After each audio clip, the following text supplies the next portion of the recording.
우리는 지난주에 미켈란젤로의 그림 최후의 심판을 통해서 나다나엘이 어떻게 순교를 했는지 그 순교의 이야기를 성경 본문과 함께 살펴보았습니다. 화가가 그림을 그리는 것은 단순히 그림 솜씨가 좋아서 그리는 것이 아닙니다. 솜씨도 물론 좋아야겠지만 더 중요한 것은 역사적인 고증을 통해서 그리고 그 나름대로의 상상력과 해석을 거기에 넣어서 그림을 그리는 것입니다. 그러니 미켈란젤로가 이 그림을 그릴 때 누구보다도 공부를 많이 했을 겁니다. 성경에 나오는 인물들의 성격과 그들의 삶과 또 그들의 내면 신앙 세계까지도 그 그림에 담아내려고 했을 것입니다. 그렇게 잘 담아낸 그림을 뭐라고 불러요? 명작이라고 부르겠죠. 자, 미켈란젤로는 이 작품에서 나다나엘을 그리면서 나다나엘에게 대한 요한복음의 어떤 기록과 그의 삶과 어떤 순교를 오버랩시키면서 자신도 주님 앞에 그렇게 간삼이 없는 참 이스라엘, 참 하나님의 백성이 되고 싶었을 겁니다. 그런데 이것은 미켈란젤로의 소망일 뿐만 아니라 우리 모든 그리스도인들의 소망이 되어야 하는 줄로 믿습니다. 아멘. 우리 옆 사람과 인사 나눌까요? 주님이 인정하시는 참된 주의 백성이 되시기 바랍니다. 이렇게 인사합시다. 아멘. 그렇죠? 네. 할렐루야. 우리는 지난주에 나다나엘이 어떻게 예수님을 메시아로 알아보게 되었고, 라삐어 당신은 하나님의 아들이시요 당신은 이스라엘의 임금 1호소이다, 이런 신앙 고백을 하게 되었는지를 살펴보았습니다. 나다나엘이 빌립의 전도로 예수님께 나왔지만 예수님은 이미 나다나엘을 알고 계셨습니다. 그의 신음을, 그의 갈망을, 그의 중심을 이미 보고 계셨습니다. 그것을 알게 된 나다나엘은 예수님에게서 하나님의 신성을 발견하고, 저분은 이 나라의 불의와 부정을 다 뿌리 뽑고 이 나라를 하나님 나라로 만들어 주실 그런 분, 하나님께서 기름 부어 세우실 이스라엘의 왕이시다, 이런 고백을 드릴 수가 있었습니다. 그런데 여러분, 나다나엘은 그가 그렇게 꿈꾸고 그래서 그 주님의 나라를 사모하고 그랬는데 그 나라를 경험했나요? 예수님으로 인해서 헤롯 안티파스의 폭정에서 해방된 그 나라를 꿈꾸었는데 그 나라를 누렸나요? 그가 이 모순된 세상의 부조리 때문에 메시아를 그렇게 갈망하고 소원하며 찾고 또 찾았는데, 그래서 마침내 예수님을 바로 그런 분으로 찾아내서 라삐여, 당신은 하나님의 아들이시오, 당신은 이스라엘의 임금이십니다, 이렇게 고백까지 했는데, 과연 그 신하로서, 그 백성으로서, 그 왕이 만든 정의와 사랑이 넘치는 그 나라를 정말 누렸나요?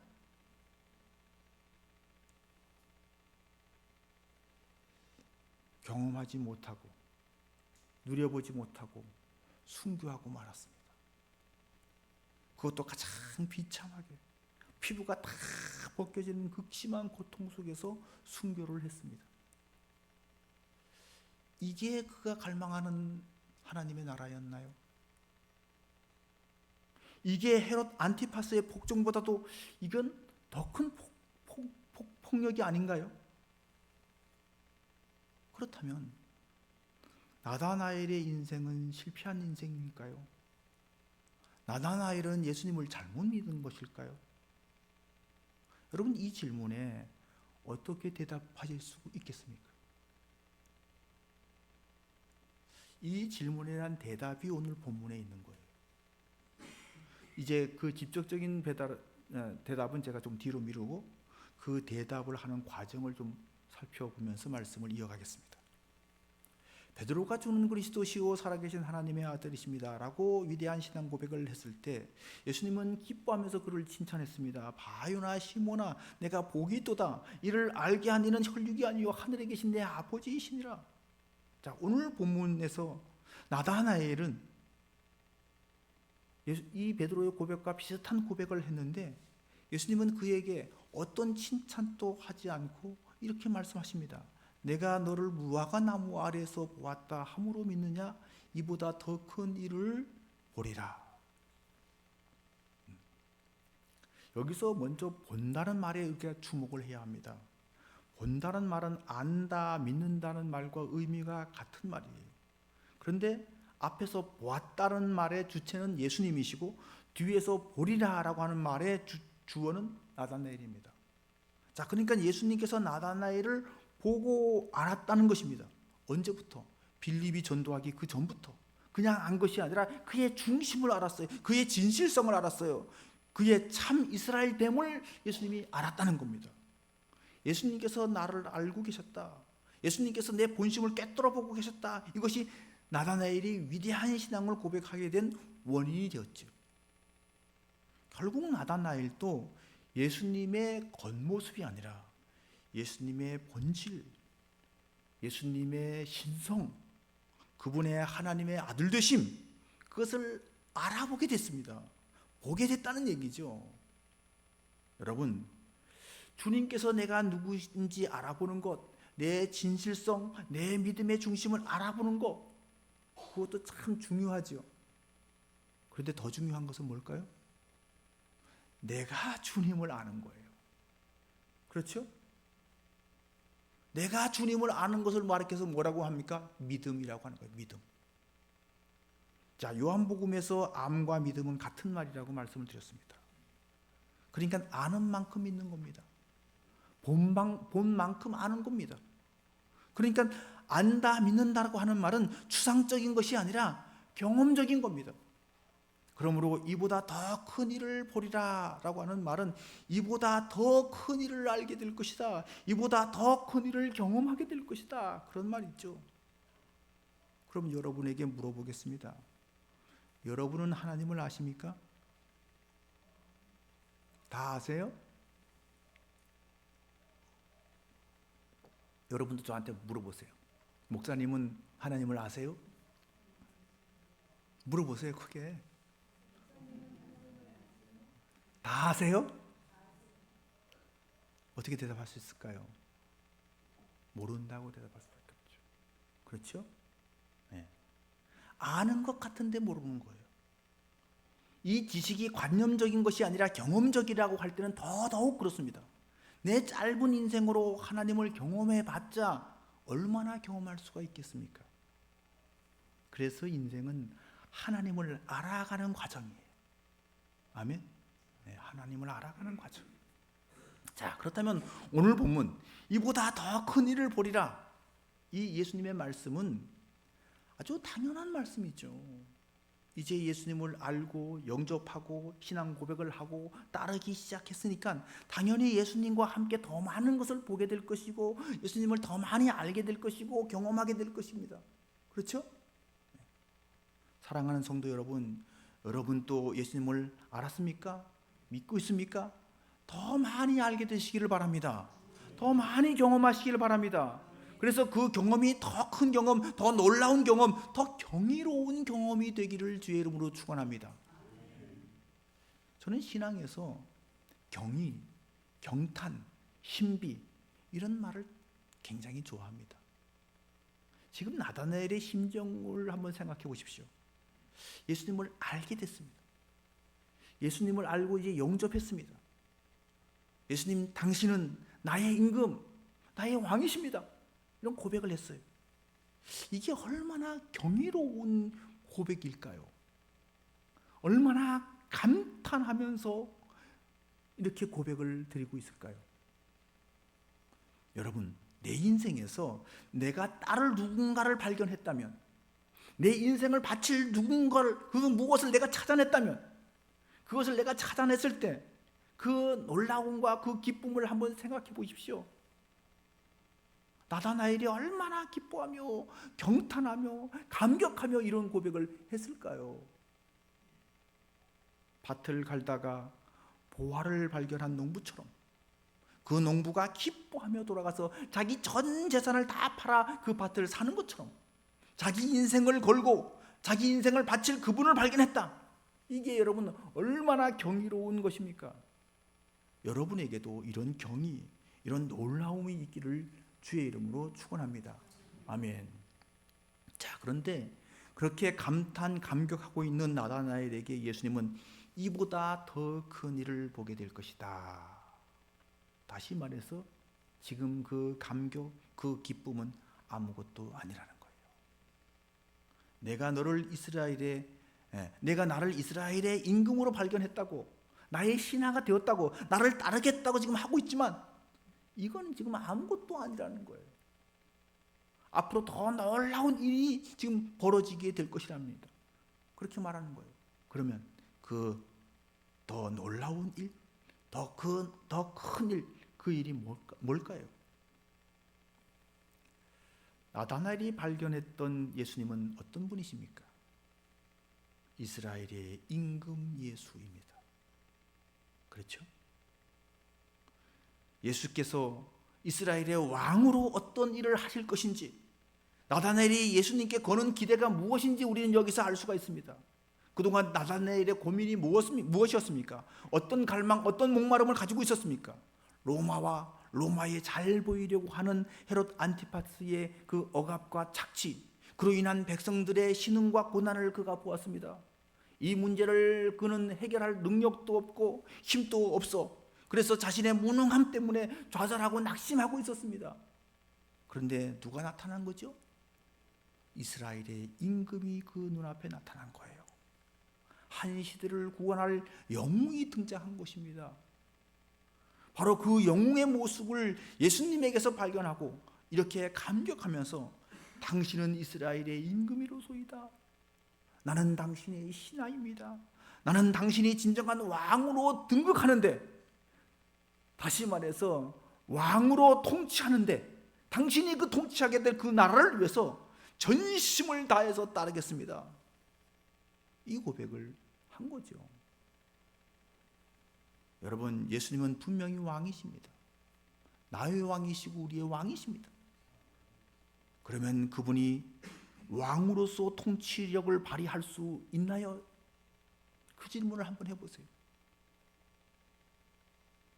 그분이 나의 왕이면 그분이 나의 왕으로서 통치력을 지금 발휘하고 있나요? 우리는 예수님께서 통치력을 제대로 발휘할 수 있도록 하기 위해서, 그걸 위해서 헌신하고 그분을 지지하고 그분을 믿고 그분을 따르는 겁니다. 그분의 통치력이 회복되면 그분의 나라가 바로 하나님의 나라가 될 것입니다. 이 땅에는 불의와 부정이 사라지고 의와 공평의 나라가 될 것입니다. 나다나엘은 지금 그것을 기대하고 꿈꾸고 있는 겁니다. 그런데 여러분, 이것은 상당히 정치적인 것입니다. 나다나엘은 지금 이스라엘 나라, 이 땅의 나라만 지금 생각하고 있는 거예요. 그런 그에게 내가 더 큰 일을 보리라 라고 하는 주님의 말씀은 나다나엘에 대한 예언적 선포입니다. 너는 더 큰 일을 알게 될 것이다. 너는 이 땅의 나라가 아니라 그 이상의 나라를 보게 될 것이다. 그렇게 말씀하고 있는 것입니다. 예수님께서 빌라도에게 넘겨지셔서 신문을 받으실 때 이런 말씀을 하셨어요. 요한복음 18장 36절입니다. 내 나라는 이 세상에 속한 것이 아니니라. 내 나라는 이 나라에 속한 것이 아니니라. 만일 내 나라가 이 세상에 속한 것이었더라면 내 종들이 싸워 나로 유대인들에게 넘겨지지 않게 하였으리라. 이제 내 나라는 여기에 속한 것이 아니니라. 아멘. 그렇습니다. 하나님의 나라는 세상에 속한 정치적인 나라가 아닙니다. 무력과 폭력에 기초한 나라가 아니라 섬김과 사랑에 기초한 나라고 진리로 다스려지는 나라인 줄로 믿습니다. 아멘. 그러면 여러분, 하나님 나라가 이 세상에 속한 나라가 아니라면 이 세상과 전혀 관계없는 상관없는 나라인가요? 그것도 아닙니다. 하나님 나라는 이 세상에서도 실현되어야 할 나라인 줄로 믿습니다. 이 세상 나라도 복종하고 순응하고 따라야 할 나라인 줄로 믿습니다. 그래서 하나님의 나라는 세상에 있지만 세상에 속하지 않은 나라입니다. 다시 말해서 하나님 나라가 세상에 있다고 그것이 세상의 세상입니까? 하나님 나라는 세상 것이 아니라 하나님 것입니다. 그분께 속한 나라입니다. 그러니까 하나님 나라는 이 세상에서도 실현되어야 하지만 그 나라의 기반은 하늘에 있는 것이고 초월적 진리에 기반을 둔 나라인 줄로 믿습니다. 아멘. 여러분, 세상 나라는 각 나라마다 이해관계가 다릅니다. 각 나라가 자기 나라의 이해관계에 따라서 주장이 달라집니다.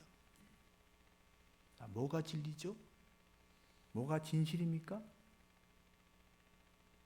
우리나라 정치에서도 각 정당마다 이해관계가 달라서 탄핵도 하고 탄핵 반대도 하고, 그래서 세상이 아주 혼란스럽습니다.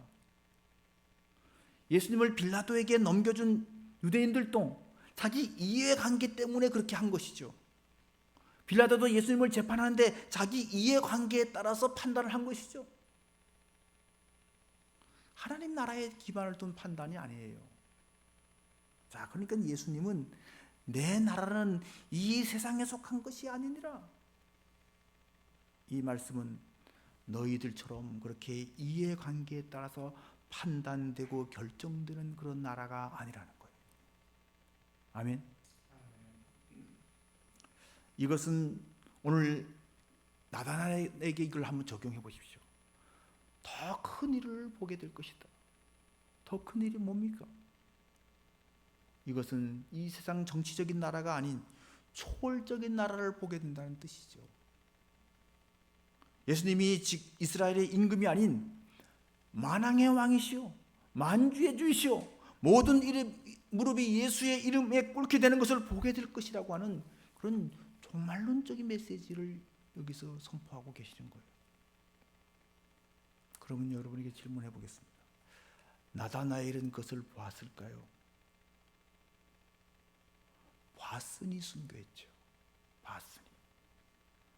봤으니 살갗이 다 벗겨지는 고통 속에서도 기쁨으로 순교할 수가 있는 거예요.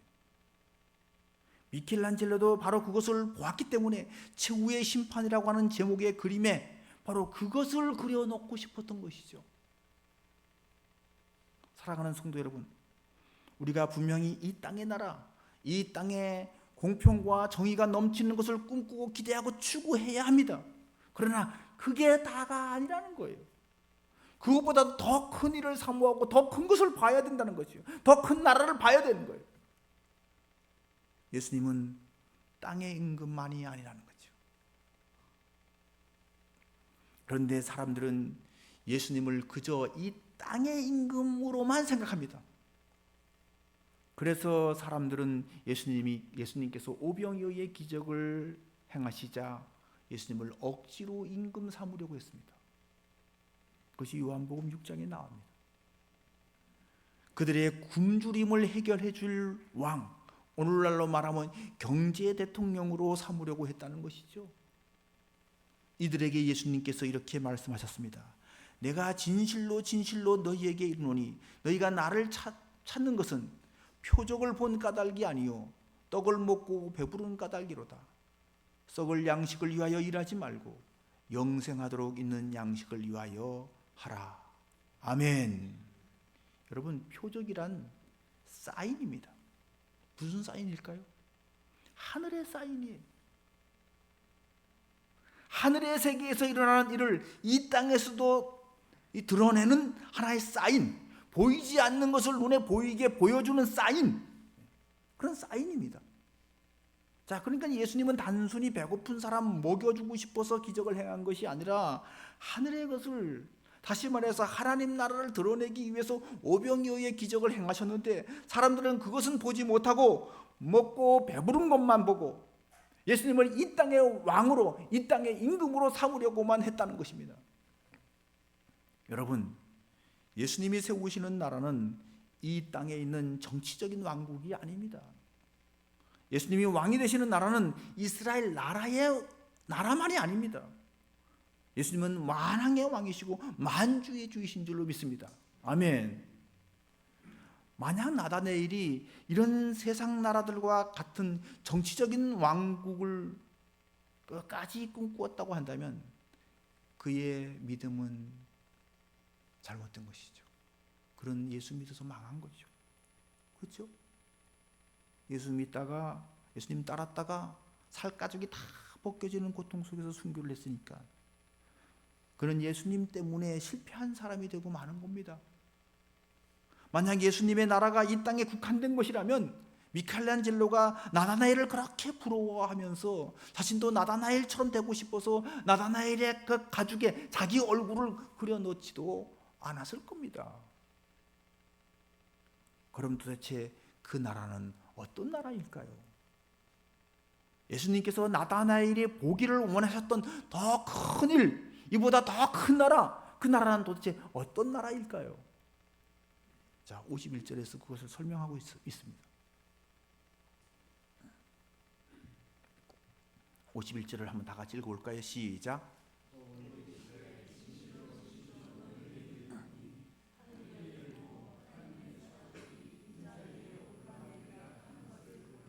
아멘. 하늘이 열리고 무슨 뜻이죠? 한자로 표현하면 개천이죠. 네, 10개 하늘천. 하늘이 열렸어요. 네, 하늘이 열린다는 말은 새로운 세상이 된다는 얘기잖아요. 천지개벽이 일어난다는 거 아니겠어요? 하늘과 땅이 처음으로 열린 걸 가리켜서 천지개벽이라고 하는 거죠. 엄청난 변화가 있을 거라는 거예요. 사실 오늘 이 말씀은 종말론적인 표현입니다. 여기 나오는 인자라고 하는 말은 예수님 자신을 가리키는 말인데 이 종말론적인 용어예요. 다니엘서 7장 13절 14절입니다. 다니엘이 환상 속에서 종말론적 계시를 봤습니다. 거기에 인자라고 하는 말이 나와요.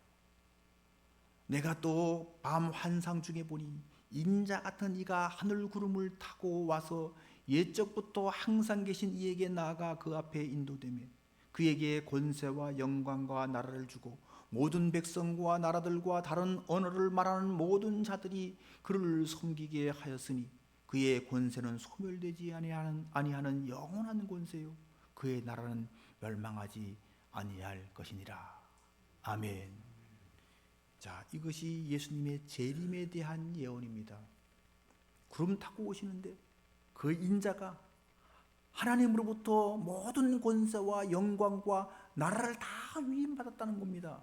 그래서 그 인자가 왕이 되시는데 그 권세는 영원한 권세고 그 나라는 멸망하지 않는 영원한 나라가 될 것이라고 예언하고 있습니다. 자, 그러니까 성경에서 말하는 종말은 인자가 왕이 되어서 다스리는 나라가 되는데 그 나라는 천지개벽과 같은 변화가 일어나는 나라가 된다는 겁니다. 그래서 요한계시록에서는 이것을 이렇게 표현했습니다. 하늘도 변하고 땅도 변하고 그래서 새 하늘과 새 땅이 되는 놀라운 변화와 개혁이 있다는 겁니다. 요한계시록 21장 1절 2절입니다. 또 내가 새 하늘과 새 땅을 보니 처음 하늘과 처음 땅이 없어졌고 바다도 다시 있지 않더라. 또 내가 보매 거룩한 성 새 예루살렘이 하나님께로부터 하늘에서 내려오니 그 준비한 것이 신부가 남편을 위하여 단장한 것 같더라. 아멘. 이게 여러분 천지개벽이죠. 이걸 하늘이 열린다라고 오늘 표현한 거예요. 하늘이 열리는 새로운 세상이 되면 신부가 남편을 위하여 단장한 것 같은 아름다움이 있게 될 것이라는 겁니다. 이 세상에서 여자가 가장 예쁠 때가 언제일까요? 결혼식 할 때가 아닐까요? 결혼식 때 드레스를 입고 입장하는 순간이 가장 예쁠 때가 아닐까요? 하늘이 열리면 바로 그런 모습, 신부가 신랑을 위하여 단장할 때가 한 것 같은 그런 아름다운 세상이 될 것이라는 것입니다. 예수님은 나다나엘에게 너는 이제 바로 그것을 보게 될 것이라고 약속하고 있는 겁니다.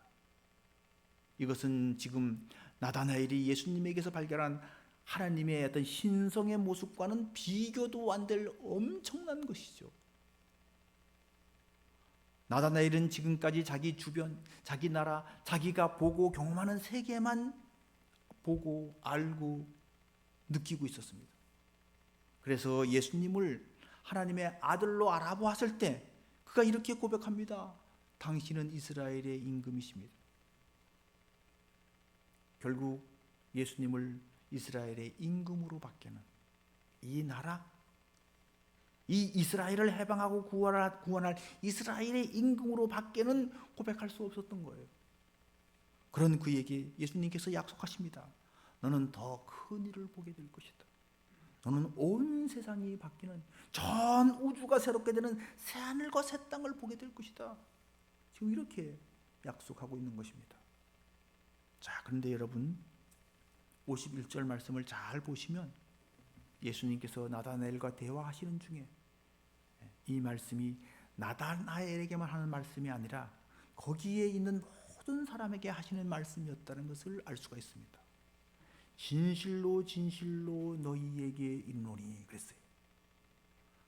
나다나엘에게만 하는 말씀이라면 진실로 진실로 너에게 이르노니 이렇게 단수를 써야 했을 텐데 거기에 있는 모든 사람에게 말씀하고 있기 때문에 너희라고 하는 복수를 쓰고 있는 것입니다.